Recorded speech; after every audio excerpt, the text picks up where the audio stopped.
ಪೂಜ್ಯಾಯ ರಾಘವೇಂದ್ರಾಯ ಸತ್ಯಧರ್ಮರತಾಯ ಚ ಭಜತಾಂ ಕಲ್ಪವೃಕ್ಷಾಯ ನಮತಾಂ ಕಾಮಧೇನುವೆ. ನನ್ನ ಸಮಸ್ತ beats of India Kannada channel ವೀಕ್ಷಕರೆಲ್ಲರಿಗೂ ಕೂಡ ವಿಭಾ ಶೆಟ್ಟಿ ಮಾಡುವ ನಮಸ್ಕಾರಗಳು. ಮಾಸ ಭವಿಷ್ಯ ಕಾರ್ಯಕ್ರಮಕ್ಕೆ ತಮಗೆಲ್ಲರಿಗೂ ಸ್ವಾಗತ. ಬನ್ನಿ ದ್ವಾದಶ ರಾಶಿಗಳ ಒಂದು ಫಲಾನುಫಲಗಳನ್ನ ನೋಡೋಣ. ಅದಕ್ಕೂ ಮುಂಚೆ ಗ್ರಹಗಳ ಒಂದು ಸ್ಥಾನಮಾನನ ತಿಳ್ಕೊಳ್ಳೋಣ. ಮೊದಲನೇದಾಗಿ ಕುಜಗ್ರಹ ಕುಂಭ ರಾಶಿಯಿಂದ ಮೀನ ರಾಶಿಗೆ ಇದೇ ತಿಂಗಳ 2ನೇ ತಾರೀಕು ಬದಲಾವಣೆಯನ್ನು ಮಾಡ್ತಾ ಇದ್ರೆ, ಬುಧ ಗ್ರಹ ಕುಂಭ ರಾಶಿಯಿಂದ ಮೀನ ರಾಶಿಗೆ ಇದೇ ತಿಂಗಳ 11ನೇ ತಾರೀಕು ಬದಲಾವಣೆ ಮಾಡ್ತಿದೆ. ತದನಂತರ 30ನೇ ತಾರೀಕು ಮತ್ತೊಂದು ಸತಿ ತನ್ನ ಬದಲಾವಣೆ ಮಾಡ್ತಿದೆ. ಅಂದರೆ ಮೀನ ರಾಶಿಯಿಂದ ಮೇಷ ರಾಶಿಗೆ ತನ್ನ ಪತನ ಬದಲಾಯಿಸ್ತಿದೆ. ಇನ್ನು ಸೂರ್ಯ ಮೀನ ರಾಶಿಯಿಂದ ಮೇಷ ರಾಶಿಗೆ ಇದೇ ತಿಂಗಳ 14ನೇ ತಾರೀಕು ತನ್ನ ಪತನ ಬದಲಾಯಿಸ್ತಾ ಇದ್ರೆ, ಶುಕ್ರ ಗ್ರಹ ಬಂದು ಮೇಷ ರಾಶಿಯಿಂದ ವೃಷಭ ರಾಶಿಗೆ 19ನೇ ತಾರೀಕು ತನ್ನ ಪತನ ಬದಲಾಯಿಸ್ತಿದೆ.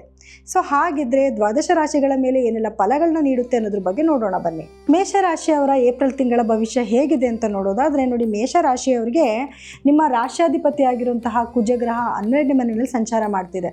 ಸೊ ಇದರಿಂದ ಏನಾಗುತ್ತೆ ಅಂದರೆ ಖರ್ಚಿನ ಒಂದು ವ್ಯವಸ್ಥೆ ಜಾಸ್ತಿನೇ ಇರುತ್ತೆ. ಯಾಕೆ ಅಂತಂದರೆ ಸಾಕಷ್ಟು ಗ್ರಹಗಳು ಅಂದರೆ ಕುಜ ಆಗಿರ್ಬೋದು, ಬುಧ ಆಗಿರ್ಬೋದು ಮತ್ತು ಶನಿ ಆಗಿರ್ಬೋದು ನಿಮ್ಮ 12ರಲ್ಲಿ ಸಂಚಾರ ಮಾಡ್ತಾ ಇರೋದ್ರಿಂದ ಖರ್ಚು ಜಾಸ್ತಿ ಆಗಿರುತ್ತೆ. ನೀವು ಎಷ್ಟು ಸಂಪಾದನೆಗೆ ಚೆನ್ನಾಗಿರುತ್ತೆ, ಎಷ್ಟೇ ಸಂಪಾದನೆ ಮಾಡಿದ್ರೂ ಕೂಡ ಖರ್ಚು ಅನ್ನೋದು ನಿಮಗೆ ಕಟ್ಟಿಟ್ಟ ಬುತ್ತಿ ಆಗಿರುತ್ತೆ. ಜೊತೆಗೆ ನಿಮಗೆ 2ನೇ ಮನೆ ಅಧಿಪತಿ ಆಗಿರುವಂತಹ ಶುಕ್ರ ಗ್ರಹ ಲಗ್ನದಲ್ಲೇ ಸಂಚಾರ ಮಾಡ್ತಿದ್ದು, ತದನಂತರ ಅಂದರೆ ಇದೇ ತಿಂಗಳ 19ನೇ ತಾರೀಕು ನಿಮ್ಮ 2ನೇ ಮನೆಗೂ ಕೂಡ ಸಂಚಾರ ಮಾಡೋದ್ರಿಂದ ಹಣಕಾಸಿನ ಅಭಿವೃದ್ಧಿ ತುಂಬ ಚೆನ್ನಾಗಿರುತ್ತೆ. ಒಂದಲ್ಲ ಒಂದು ಮೂಲಗಳಿಂದ ನಿಮಗೆ ಹಣ ಬರುವಂಥದ್ದು, ಅಥವಾ ನೀವು ಮಾಡ್ತಿರೋ ಕೆಲಸನ ಜೊತೆಗೆ ಇನ್ನೊಂದು ಯಾವುದೋ ಕೆಲಸಗಳು ಬರೋದು, ಅದರಿಂದ ಹಣ ಬರುವಂಥದ್ದು, ಈ ರೀತಿಯಾದ ಒಂದು ವ್ಯವಸ್ಥೆ ಇರುತ್ತೆ. ಅಂದರೆ ನಿಮಗೆ ಹಣ ಎಷ್ಟೇ ಬರ್ತಾ ಇದ್ರೂ ಕೂಡ ಖರ್ಚು ಕೂಡ ಅಷ್ಟೇ ದುಪ್ಪಟ್ಟು ನಿಮಗೆ ಆಗ್ತಾ ಇರುತ್ತೆ. ಇನ್ನು ಗುರುವಿನ ಒಂದು ಸಂಚಾರ ಅಂತ ನೋಡೋಕೆ ಬಂದಾಗ ನೋಡಿ, 3ನೇ ಮನೆಯಲ್ಲಿ ಗುರುವಿನ ಸಂಚಾರ ಇದೆ. ಸೊ ಗುರು 3ನೇ ಮನೆಯಲ್ಲಿದ್ದಾಗ ಒಳ್ಳೆ ಫಲಗಳನ್ನ ಕೊಡೋದಿಲ್ಲ. ಆದರೆ ಗುರುವಿನ ಒಂದು ದೃಷ್ಟಿ ಅಂತ ನೋಡೋಕೆ ಬಂದಾಗ ನಿಮ್ಮ 7ನೇ ಮನೆ ಮೇಲಾಗಿರ್ಬೋದು ಅಥವಾ 10ನೇ ಮನೆ ಮೇಲಾಗಿರ್ಬೋದು ಗುರುವಿನ ದೃಷ್ಟಿ ಇರೋದ್ರಿಂದ ನಿಮಗೆ ಗಂಡ ಹೆಂಡತಿನಲ್ಲಿ ಒಳ್ಳೆ ಬಾಂಧವ್ಯ ಚೆನ್ನಾಗಿರುತ್ತೆ. ಎಷ್ಟೇ ನೀವು ಜಗಳ ಇದ್ದರೂ ಮನಸ್ತಾಪಗಳಿದ್ರೂ ಕೂಡ ಅದೆಲ್ಲನೂ ಕೂಡ ಕರಗೋಗುವಂಥ ಒಂದು ಟೈಮ್ ಆಗಿರುತ್ತೆ.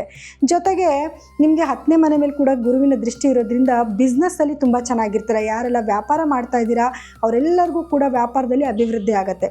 ನೋಡಿ, ವ್ಯಾಪಾರದಲ್ಲಿ ಒಂದು ಅಭಿವೃದ್ಧಿ ಆಗ್ತಾ ಇದೆ ಒಂದು ಕಡೆ, ಯಾಕಂದರೆ 11ನೇ ಮನೆಗೆ ಗುರುವಿನ ದೃಷ್ಟಿ ಬಿದ್ದಿದೆ, ವ್ಯಾಪಾರದಲ್ಲಿ ಚೆನ್ನಾಗಾಗ್ತಾ ಇದೆ.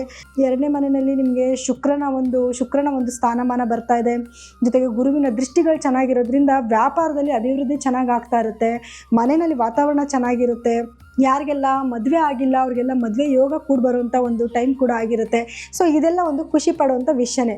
ಮನೆಯಲ್ಲಿ ಶುಭ ಕಾರ್ಯಗಳಾಗುವಂಥದ್ದು, ಗೃಹ ಪ್ರವೇಶ ಆಗಿರ್ಬೋದು ಅಥವಾ ನಾಮಕರಣ ಆಗಿರ್ಬೋದು, ಈ ರೀತಿಯಾದ ಶುಭ ಕಾರ್ಯಗಳನ್ನ ಮಾಡುವಂಥ ಟೈಮ್ ಕೂಡ ಇದಾಗಿರುತ್ತೆ. ಇನ್ನು ನೆಗೆಟಿವಿಟಿ ಏನಾದರೂ ಇದೆಯಾ ಅಂತ ನೋಡೋಕೆ ಬಂದಾಗ ಖರ್ಚು ಜಾಸ್ತಿ ಅನ್ನೋದೇ ನೆಗೆಟಿವಿಟಿ ಆಗಿರುತ್ತೆ. ಅದರಲ್ಲೂ ಕೂಡ ಹೆಲ್ತ್ ಪ್ರಾಬ್ಲಮ್ ಅಂತ ಬಂದರೆ ನೋಡಿ, ನರಗೆ ಸಂಬಂಧಪಟ್ಟಿರುವಂಥ ಪ್ರಾಬ್ಲಮ್ಸ್ ಬರೋ ಸಾಧ್ಯತೆಗಳಿರುತ್ತೆ. Nervous problems.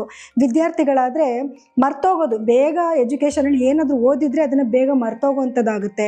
ಮತ್ತು ಹೀಟ್ ರಿಲೇಟೆಡ್ ಪ್ರಾಬ್ಲಮ್ಸ್ ಕೂಡ ಬರುವಂಥ ಸಾಧ್ಯತೆಗಳು ಜಾಸ್ತಿ ಇರುತ್ತೆ. ಯಾಕೆ ಅಂತಂದರೆ ಸೂರ್ಯನ ಒಂದು ಸ್ಥಾನಮಾನ ಅಂತ ನೋಡ್ಕೊಳ್ಳೋಕೆ ಬಂದಾಗ ನಿಮಗೆ 12ರಲ್ಲಿ ಸೂರ್ಯ ಇರ್ತಾನೆ.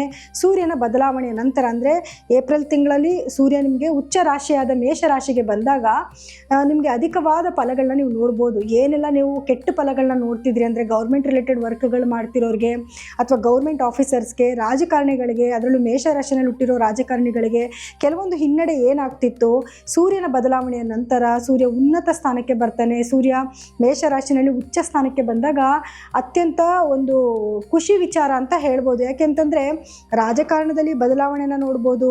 ಅದ್ರ ಜೊತೆಗೆ ಯಾರೆಲ್ಲ ಗೌರ್ಮೆಂಟ್ ಉದ್ಯೋಗಿಗಳಿರ್ತಾರೆ ಅವರು ಒಂದು ಬದಲಾವಣೆನ ನೋಡ್ಕೋಬೋದು. ಅವ್ರ ಜೀವನದಲ್ಲಿ ಪ್ರಮೋಷನ್ ಆಗೋದಾಗಿರ್ಬೋದು, ಅಥವಾ ತುಂಬ ದಿವಸದಿಂದ ಗೌರ್ಮೆಂಟ್ ಕೆಲಸಗಳೇನಾದರೂ ಸ್ಟಾಪ್ ಆಗಿತ್ತು, ಯಾರ್ದೋ ಒಂದು ವ್ಯಕ್ತಿದು ಸೈನ್ ಬೇಕಿತ್ತು ದೊಡ್ಡ ಆಫೀಸರ್ಸ್ದು, ಅದೆಲ್ಲನೂ ಕೂಡ ಆಗುವಂಥ ಒಂದು ಟೈಮ್ ಆಗಿರುತ್ತೆ.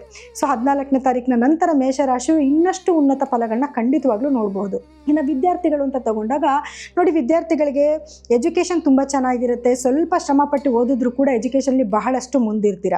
ಇನ್ನು ರೈತರು ಅಂತ ನೋಡೋಕೆ ಬಂದಾಗ ರೈತರಿಗೂ ಅಷ್ಟೇ ಶುಕ್ರನ ಒಂದು ಬದಲಾವಣೆಯ ನಂತರ, ಸೂರ್ಯನ ಒಂದು ಬದಲಾವಣೆಯ ನಂತರ ಮತ್ತಷ್ಟು ಒಳ್ಳೆ ಫಲಗಳನ್ನ ಖಂಡಿತವಾಗ್ಲೂ ನೋಡ್ಬೋದು. ಇಷ್ಟು ದಿವಸ ಏನು ನಿಮಗೆ ಖರ್ಚಾಗ್ತಾ ಇತ್ತು ಆ ಖರ್ಚಲ್ಲಿ ರೆಡ್ಯೂಸ್ನ ನೀವು ನೋಡ್ಬೋದು. ಅಂದರೆ ಏಪ್ರಿಲ್ ತಿಂಗಳ ಒಂದು ಮಧ್ಯದ ನಂತರ ನೀವು ಖಂಡಿತವಾಗ್ಲೂ ಒಳ್ಳೆ ಫಲಗಳನ್ನ ನೀವು ನೋಡ್ತೀರಾ. ಅದು ಎಷ್ಟೇ ಒಳ್ಳೆ ಫಲಗಳಿದ್ರೂ ಕೂಡ 5ನೇ ಮನೆಯಲ್ಲಿ ಕೇತುವಿನ ಸಂಚಾರ ಇರೋದ್ರಿಂದ ಸ್ವಲ್ಪ ಮಕ್ಕಳ ಆರೋಗ್ಯದಲ್ಲಿ ಏರುಪೇರುಗಳಾಗುತ್ತೆ. ಸೊ ಹಾಗಾಗಿ ನಾವು ಹೇಳ್ಕೊತಾನೆ ಬರ್ತಾ ಇದ್ದೀವಿ, ಕೇತುವಿನ ಬದಲಾವಣೆ ಆಗೋವರೆಗೂ ಕೂಡ ಮಕ್ಕಳನ್ನ ಸ್ವಲ್ಪ ಕೇರ್ಫುಲ್ಲಾಗಿ ನೋಡ್ಕೊಳ್ಳಿ. ಅದರಲ್ಲೂ ಇನ್ನೇನು ಏಜಿಗೆ ಬರ್ತಾರೋ ಮಕ್ಕಳ ಕೈಲಿ ಗಾಡಿಗಳು ಕೊಟ್ಬಿಡೋದಂದರೆ 2 ವೀಲರ್ ತೊಗೊಂಡೋಗೋದು, ಕಾರ್ ತೊಗೊಂಡೋಗೋದು, ಅದರಿಂದ ಏನಾದರೂ ಆಕ್ಸಿಡೆಂಟ್ಗಳು ಮಾಡ್ಕೊಳ್ಳೋದು, ಮೂಳೆಗೆ ಪೆಟ್ಟಾಗೋ ಸಾಧ್ಯತೆಗಳು ಜಾಸ್ತಿ ಇರುತ್ತೆ.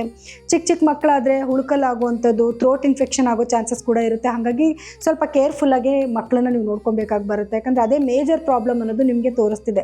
ನಿಮಗೆ ಆರೋಗ್ಯ ಸಮಸ್ಯೆ ಅಂತಂದರೆ ಸ್ಪೀಡ್ ಕಂಟ್ರೋಲ್ ನೀವು ಮಾಡ್ಕೊಬೇಕು. ಯಾಕಂದರೆ ಕುಜ, ನಿಮ್ಮ ರಾಷ್ಟ್ರಾಧಿಪತಿ ಕುಜ 12ರಲ್ಲಿದ್ದಾನೆ. ಸ್ಪೀಡ್ ಕಂಟ್ರೋಲ್ ಮಾಡ್ಕೊಬೇಕು.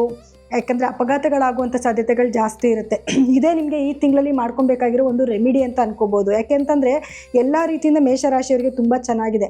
ಖರ್ಚು ಜಾಸ್ತಿ ಆಗುತ್ತೆ, ಅದು ಆರೋಗ್ಯದ ಪರ್ಪಸ್ಗೆ ಅನ್ನೋದು. ಎರಡನೇದು, ನಿಮ್ಮ ಏನಾದರೂ ತೊಂದರೆಗಳಾಗೋದು, ಎದ್ದು ಬಿದ್ದು ಏಟ್ ಮಾಡ್ಕೊಳ್ಳೋದು, ಈ ರೀತಿಯಾದ ನೋವುಗಳನ್ನ ಅನುಭವಿಸುವಂಥ ಪರಿಸ್ಥಿತಿ ಬರುತ್ತೆ. ಸೊ ಹಾಗಾಗಿ ನಿಮ್ಮ ಆರೋಗ್ಯನ ನೀವೇ ಕಾಪಾಡ್ಕೋಬೇಕಾಗಿ ಬರುತ್ತೆ. ಇನ್ನು ಪರಿಹಾರ, ಎಲ್ಲ ಕಷ್ಟಕ್ಕೂ ಕೂಡ ಒಂದು ಪರಿಹಾರ ಅನ್ನೋದು ಇದ್ದೇ ಇರುತ್ತೆ.